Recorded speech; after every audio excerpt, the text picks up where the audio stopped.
Hey, welcome back to the channel, welcome back to the Wicked Gamer and Collector. So in this video I want to dedicate this through the Pandora box. Maybe a lot of you didn't even know it existed, and I must say I didn't mention it many times on my channel. Even with the top 10 videos I basically skipped this Pandora box, and there are quite some reasons why, but still in this video I want to talk with you about this Pandora box and why is this something we've forgotten.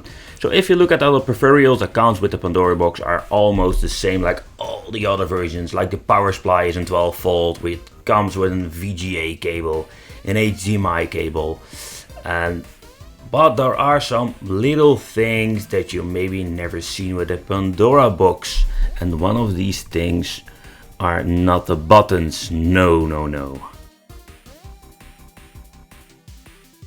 And the thing we didn't have before is the antenna, and the reason why, that is what I'm going to show you by opening up this Me machine.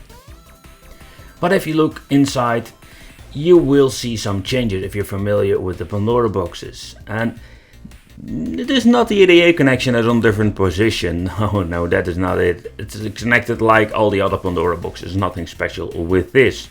But if you look in the inside, closer to the main board, you will see some changes. The layout of the main board is totally different, and the reason why is very simple, because this is an Android box converted to a Pandora box. Yeah, so back at the day they made a Pandora box with Android on it, and this thing is pretty obscure. You don't see it very often nowadays, but it was very special because this thing was even before the Pandora box 6. So you need to understand all the versions we're having now, it was not then. And we even had a Pandora box with an Android version. So that is the reason why I wanted to show you this. So if you looked at the speaker over here, it's on a different position. Normally it's in the middle of the Pandora box itself, but this one has been pushed to the side simply because due of space. If you look at the cable harness and all the other things, the buttons were the same quality, the Chinese buttons, including the Chinese joysticks, nothing special. Alright, so if you take a close look at the main board, it was pretty unique. For example, we have the H5 All-Winner. It's a quad-core CPU. It has 2 gigs of RAM, and it has a storage from SanDisk. That's, by the way, also very unique because I didn't see this very often. Normally it's an other brand. But it has, let's say, around 16 gigabytes of internal storage, and that is pretty powerful. That is running on Android. That is something that is totally unique. Maybe the other versions now or back in the day are running on a kind of an Android version or a Linux. But this thing is basically a TV box and gives us the option to add new apps and to just be messing around with it. So and that was thing that was very interesting. Not only we can emulate other stuff like MAME, Neo Geo, but we can add our own emulators. So if you look at all of this information together, I think this was a pretty unique device. So when looking at this Pandora box, you can see there are quite some differences. We still have the 1 player and coin button. These are just pretty common with the Pandora box in general. But looking at the middle of the casing, here you can see the differences, because we're having buttons for volume control, menu, home, and even a little pause and escape. The pause and escape is very common also with the Pandora box 5, 6, key 7, etc. But the menu and the home button is different because simply we have an Android base, so we need some more buttons for controlling the main board. At the back here you can see there are some differences. We're having a different switch for light up, so that's not different. But we're having the 12 volt input, we're having a TF card at the outside, that is new. We're having a USB connection that we also can use for adding controllers. We're having, of course, the Wi-Fi connection area for the antenna. And like all the other Pandora boxes, we're having HDMI, VGA and audio out. Alright, so let's take a close look at the main menu and let's see what are the differences here. So you need to understand, back in the day we only have a Pandora box 5 and 4 or key 4 and the fake ones. So looking at this menu, it looks very nice, to be honest. It's a very good menu, but the first thing they totally messed up was the game list. The game list was seriously totally messed up because all the names are strange. For example, we're having King of Fighters. Which King of Fighters? I don't know. You tell me. And we're having all the names are messed up. It's one big gigantic list. And I did notice when messing around with this main board, sometimes I basically messed up the full list. Yes, people, so I just booted up the system and somehow, I don't know why, it didn't recognize the internal storage, because everything is on the SanDisk 16GB storage space. Also, when I got this thing in, it had a lot of issues. A weird thing is, for example, when you're scrolling through the list and playing the games that are on the system, everything works like a charm. There is nothing wrong if you look at the controls. But when I'm adding apps, here's going to get the shitstorm going. But nevertheless, as you can see, a big list, just one big mess. You need to remember the numbers. But back in the day with Pandora Box 5 and all the other versions was the same story. So if it comes to the games and how it works, it was not a big improvement.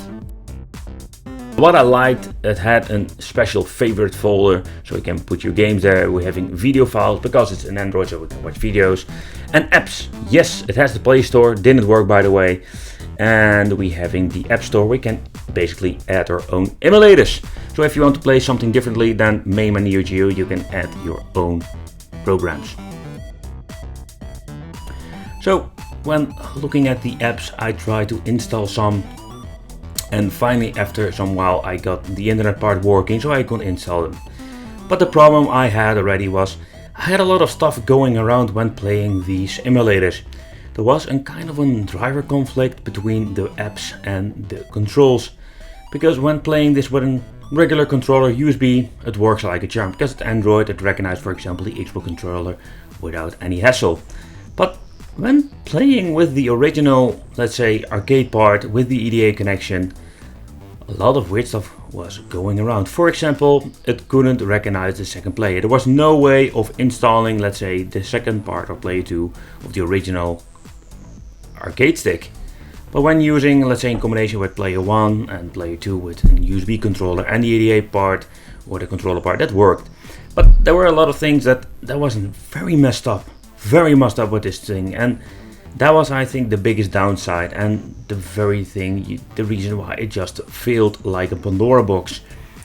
I spoken with the guys and they sent me a second main board, but it didn't resolve the issue.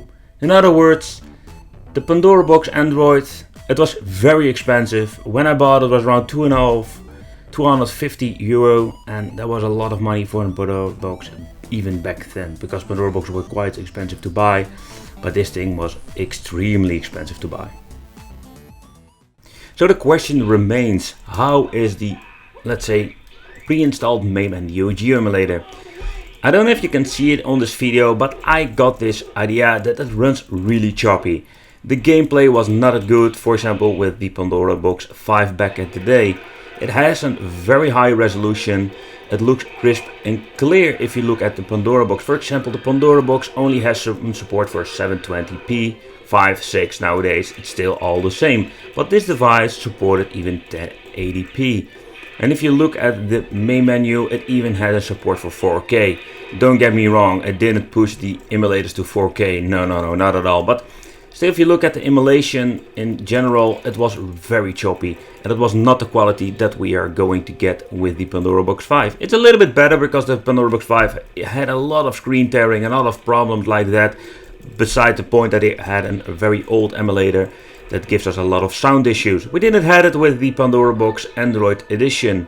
But again, the emulation was choppy and it even froze us a couple of times when playing some games. But if you look at the support of the games, it was a quite powerful device. It just ran all the same games like the Pandora boxes.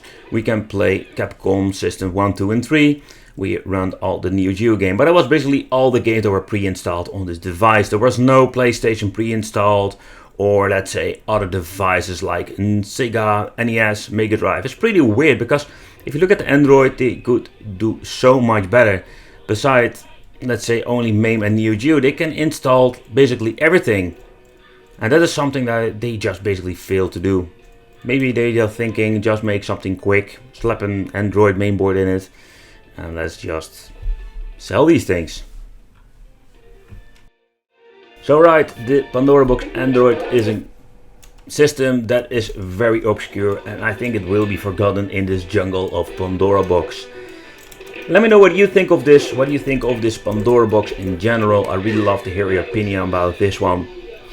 And I just wanted to show you and bring this on your attention. Maybe you can buy it somewhere, but if you can find it, I recommend just skip this thing, because you will be disappointed. Even it's cheap nowadays, it doesn't even matter, because we're having way better options out there.